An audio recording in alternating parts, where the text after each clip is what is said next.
اعوذ باللہ من الشیطان الرجیم بسم اللہ الرحمن الرحیم رب اشرح لی صدری ویسر لی امری واحلل عقدۃ من لسانی یفقہوا قولی۔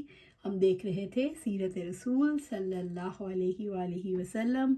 اب ہم نے دیکھنا ہے اولاد سے حسن سلوک۔ رسول اللہ صلی اللہ علیہ وآلہ وسلم نے اولاد سے محبت کی مثال قائم کی۔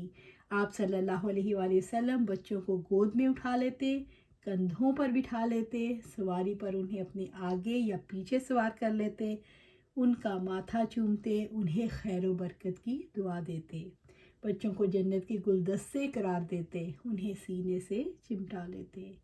اقرا بن حابس نے کہا رضی اللہ تعالیٰ عنہ نے، میرے 10 بیٹے ہیں اور میں نے کبھی کسی سے پیار نہیں کیا۔ آپ صلی اللہ علیہ وآلہ وسلم نے فرمایا، جو کسی پر رحم نہیں کرتا اس پر رحم نہیں کیا جاتا۔ تو ہمیں چاہیے بچوں سے پیار کریں، صرف اپنے بچوں سے نہیں، سب بچوں کے ساتھ سب سے ایک جیسا سلوک کریں انشاءاللہ، اسپیشلی یتیم بچوں کے ساتھ۔ رشتہ داروں سے حسن سلوک۔ رسول اللہ صلی اللہ علیہ وآلہ وسلم انسانوں میں سب سے زیادہ صلہ رحمی کرنے والے اور اس کا حکم دینے والے تھے۔ آپ صلی اللہ علیہ وآلہ وسلم کے رشتہ داروں میں سب سے قریبی خاندان ابو طالب کا تھا۔ ان کے مالی وسائل کی کمی کی وجہ سے حضرت علی کو اپنی کفالت میں لے لیا اور حضرت حمزہ کو ترغیب دی کہ وہ حضرت جعفر رضی اللہ تعالیٰ عنہ کو اپنی کفالت میں لے لیں۔ حضرت علی سے آپ صلی اللہ علیہ وآلہ وسلم کو بہت محبت تھی۔ آپ صلی اللہ علیہ وآلہ وسلم نے اپنی لاڈلی بیٹی حضرت فاطمہ کو ان سے بیاہ دیا، ان کی اولاد سے بے پناہ محبت کی۔ حضرت ام ہانی سے آپ صلی اللہ علیہ وآلہ وسلم بہنوں جیسی محبت کرتے تھے۔ آپ صلی اللہ علیہ وآلہ وسلم کے رشتہ داروں میں سے دوسرا خاندان حضرت عباس رضی اللہ تعالیٰ عنہ کا تھا۔ اس خاندان سے بھی آپ صلی اللہ علیہ وآلہ وسلم نے ہمیشہ مروت اور احسان کا معاملہ کیا۔ حضرت ابن عباس رضی اللہ تعالیٰ عنہ روایت کرتے ہیں کہ ایک مرتبہ رسول اللہ صلی اللہ علیہ وآلہ وسلم نے مجھے سینے سے لگا لیا اور دعا دیتے ہوئے فرمایا، اے اللہ اس علم یعنی قرآن کو، اس علم یعنی قرآن عطا فرما، کہ اسے علم یعنی قرآن عطا فرما۔ آپ صلی اللہ علیہ وآلہ وسلم نے اپنی رضائی رشتہ داروں سے ہمیشہ حسن سلوک کیا۔ دوستوں سے حسن سلوک۔ رسول اللہ صلی اللہ علیہ وآلہ وسلم اپنے دوستوں سے سب سے بڑھ کر محبت کرنے والے تھے۔ آپ صلی اللہ علیہ وآلہ وسلم ان سے لطف و کرم سے پیش آتے۔ جب ان سے مصافحہ کرتے تو بعض اوقات انہیں سینے سے لگا لیتے۔ اگر دوست ہدیہ دیتے تو اس کا بدلہ دیتے۔ صحابہ کو مشوروں میں شریک رکھتے۔ آپ صلی اللہ علیہ وآلہ وسلم کا کوئی صحابی جانثاری کرتا تو یاد رکھتے۔ حضرت قتادہ رضی اللہ تعالیٰ عنہ نے ایک رات پہرا دیا، صبح ہوئی تو فرمایا، جس طرح تم نے اپنی نبی صلی اللہ علیہ وآلہ وسلم کی حفاظت کی ہے، اللہ تعالیٰ تمہاری حفاظت فرمائے۔ آپ صلی اللہ علیہ وآلہ وسلم اپنے دوستوں کو وفات پانے یا شہید ہو جانے کے بعد بھی یاد رکھتے اور ان کا تذکرہ آتا تو آپ صلی اللہ علیہ وسلم کی آنکھیں بھر آتی۔ غریبوں سے حسن سلوک۔ رسول اللہ صلی اللہ علیہ وآلہ وسلم غربا سے سب سے بڑھ کر حسن سلوک کرتے تھے۔ آپ صلی اللہ علیہ وآلہ وسلم غربا سے محبت کے لیے ترغیب دلاتے تھے۔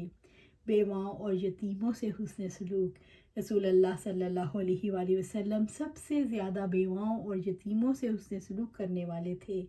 ہمیشہ بیواؤں آپ صلی اللہ علیہ وآلہ وسلم ہمیشہ بیواؤں اور یتیموں کی بھلائی کے لیے کوشش کرتے رہتے۔ بیماروں سے حسن سلوک۔ رسول اللہ صلی اللہ علیہ وآلہ وسلم سب سے زیادہ بیماروں سے حسن سلوک کرنے والے تھے۔ آپ صلی اللہ علیہ وآلہ وسلم کو جب کسی کی بیماری کا علم ہوتا تو اس کی عیادت کے لیے تشریف لے جاتے۔ حضرت انس رضی اللہ تعالیٰ عنہ سے روایت ہے کہ ایک یہودی کا لڑکا عبدوس نامی نبی صلی اللہ علیہ وآلہ وسلم کی خدمت کیا کرتا تھا۔ وہ بیمار ہوا تو آپ صلی اللہ علیہ وآلہ وسلم اس کی مزاج پرسی کے لیے تشریف لائے۔ آپ صلی اللہ علیہ وآلہ وسلم نے فرمایا کہ اسلام قبول کر لو، چنانچہ اس نے اسلام قبول کر لیا۔ اور سعید بن مسیب نے بیان کیا کہ اپنے والد سے کہ جب ابو طالب کی وفات کا وقت قریب ہوا تو آپ صلی اللہ علیہ وسلم ان کی مزاج پرسی کے لیے تشریف لے گئے۔ رسول اللہ صلی اللہ علیہ وآلہ وسلم نے حضرت سعد کی بیماری میں ان کے علاج اور عیادت میں آسانی کے لیے ان کا خیمہ مسجد میں ہی لگوا دیا۔ غلاموں سے حسن سلوک۔ رسول اللہ صلی اللہ علیہ وآلہ وسلم جس دور میں پیدا ہوئے غلامی کا رواج عام تھا۔ آپ صلی اللہ علیہ وآلہ وسلم غلاموں سے سب سے زیادہ حسن سلوک کرنے والے تھے۔ آپ صلی اللہ علیہ وآلہ وسلم نے ایسے احکامات دیے اور ایسی ہدایات دیں جن کی وجہ سے غلامی کا خاتمہ ہوا۔ رسول اللہ صلی اللہ علیہ وآلہ وسلم نے غلاموں کو اپنے جیسا انسان سمجھنے اور ان کی جائز ضروریات کو پورا کرنے کی تاکید کی۔ آپ صلی اللہ علیہ وآلہ وسلم نے غلاموں کے نکاح کرنے کی ترغیب دلائی، انہیں مال غنیمت میں سے حصہ دلوایا، غلاموں کی آزادی کی ترغیب دلائی۔ مہمانوں سے حسن سلوک۔ آپ صلی اللہ علیہ وآلہ وسلم انسانوں میں سب سے زیادہ مہمان نواز تھے۔ آپ صلی اللہ علیہ وآلہ وسلم کا گھر مہمانوں سے بھرا رہتا تھا۔ آپ صلی اللہ علیہ وآلہ وسلم کے مہمانوں کو زیادہ تر مسجد نبوی میں ٹھہرا دیا جاتا تھا۔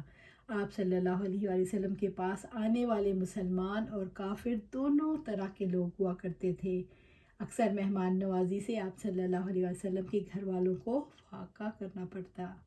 رسول اللہ صلی اللہ علیہ وآلہ وسلم مہمان نوازی کو اسلام کا جز قرار دیتے تھے۔ بچوں سے حسن سلوک۔ رسول اللہ صلی اللہ علیہ وآلہ وسلم بچوں سے سب سے زیادہ محبت کرتے تھے۔ آپ صلی اللہ علیہ وسلم بچوں کو بلا وجہ ایک دوسرے پر ترجیح نہیں دیتے تھے۔ آپ صلی اللہ علیہ وآلہ وسلم اس ترجیح کو ظلم قرار دیتے تھے۔ آپ صلی اللہ علیہ وآلہ وسلم کے نزدیک والد کا اپنے بچوں کو ادب سکھانا ایک صدقہ کرنے سے افضل ہے۔ آپ صلی اللہ علیہ وآلہ وسلم نے بچوں کو پیار سے یا بنیا کہہ کر بلاتے تھے۔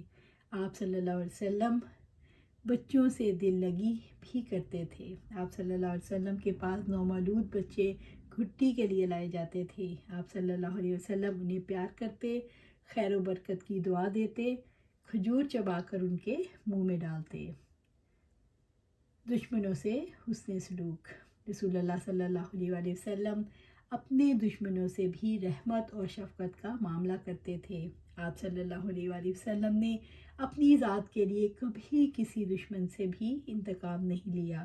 ایک یہودی عورت نے زہر ملا گوشت پیش کیا اور ایک صحابی کھانے کے نتیجے میں انتقال بھی کر گئے، مگر آپ صلی اللہ علیہ وسلم نے اپنی ذات کے لیے انتقام نہیں لیا۔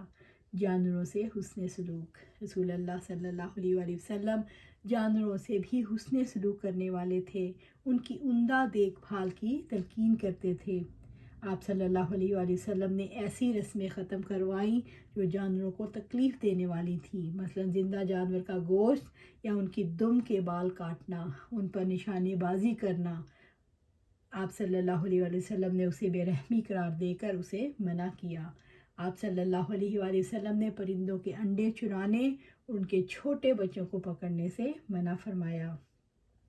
رسول اللہ صلی اللہ علیہ وآلہ وسلم انسانوں اور جانوروں سب سے حسن سلوک کرنے والے تھے اور آپ سراپائے رحمت تھے۔